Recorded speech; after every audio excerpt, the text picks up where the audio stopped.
నమస్తే, నా పేరు దేవుళ్ళ జ్యోతి. మాది కొత్తూరు రామకోట నగర్ రాజారెడ్డి నగరు.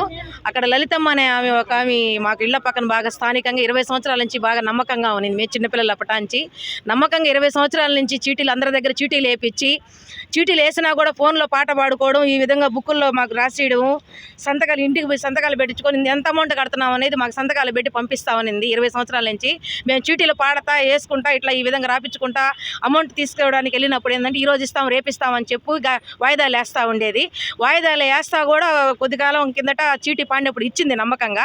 మళ్ళీ ఒక 6 నెలల నుంచి చీటీ పాడినాక ఒక్కొక్కరికి ఏం చేసిందంటే చీటీలు పాడిన వాళ్ళకి ఒకరికొకరికి తెలియకుండా ఈరోజు ఇస్తాను రేపిస్తానని చెప్పేసి మాకెవరికి తెలియనీయకుండా ఒక 15 రోజుల కిందట ఇల్లు ఖాళీ చేసేసి వెళ్ళిపోవడం జరిగింది. ఆమె ₹1,00,00,000 ఆస్తుంది. ఒక 20 సంవత్సరాల నుంచి బాగా నమ్మకాన్ని ఏర్పరచుకొనింది.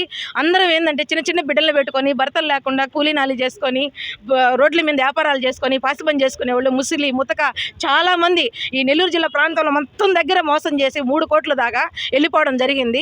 మేము ఇక్కడికి వచ్చి రిపోర్ట్ ఇచ్చాము, కానీ ఫోన్లు మొత్తం ఆఫ్ చేసుకొని ఉంది. మాకైతే ఎలాంటి న్యాయం అనేది మాకు జరగలేదు. మేము కష్టం చేసుకొని రూపాయి కూడా పెట్టుకొని మా బిడ్డలకు చదువుల కోసం, పెళ్లిళ్ళ కోసం, ఆరోగ్య బాగలేని వాళ్ళ కోసం, ఆపరేషన్ల కోసం రూపాయి ఉంటుందని చెప్పి పింఛన్ డబ్బులు ఇంకొంత ఎగేసుకొని కట్టిన వాళ్ళని చాలామంది ఉన్నాము. దయచేసి మొత్తం ఉన్నారు ఒక 150 మంది, ఇంకా ఎక్కువ ఉన్నారు తెలియని వాళ్ళు. మేము ఇక్కడికి వచ్చామని కొంతమందికే తెలుసు, ఇంకా తెలియని వాళ్ళు టౌన్లో, టౌన్ హౌస్పేట, మొత్తం నెల్లూరు చాలా దగ్గర చాలా ప్రాంతాలలో కూడా ఉన్నారు. బయటికి రావడం లేదు. ఒక్కొక్కరికి 50 లక్షలు, 27 లక్షలు, 3 లక్షలు, 4 లక్షలు, 30,000 కాడి నుంచి 50,000 కాడి నుంచి చాలా జనాలకి మోసం చేసింది. అందరం పేదోళ్ళము. మాకు దయచేసి సహాయం చేసి మీరు న్యాయం చేయాలని కోరుకుంటున్నాం. మేమైతే తట్టుకోలేక ఊరేసుకునేదాన్ని కూడా అన్ని ప్రయత్నం చేసాము.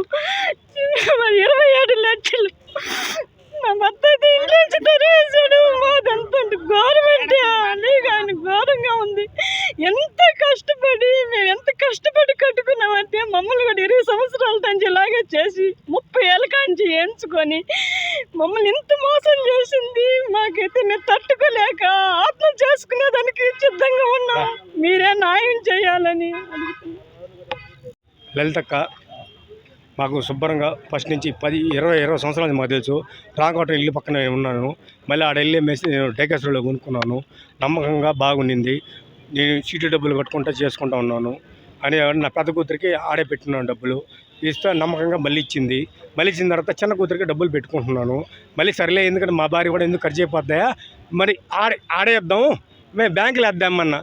ఎందుకులే మనకు ప్రామిస్ రోడ్లు కూడా ఉన్నాయి. రాసిచ్చింది. రాసిన వాడికి అని చెప్పింది నాకే ₹2.5 లక్షల డబ్బులు ఇవ్వాలా. ఇప్పుడు నేనేం చెప్పాను, రేపు నెలలే మార్చి పెళ్లి సంబంధమ్మా నిశ్చితార్థం చేసుకున్నానంటే పెట్టుకో సుబ్రహ్మణ్యమా నీకు నేను ఉండాలే అని మాట్లాడింది.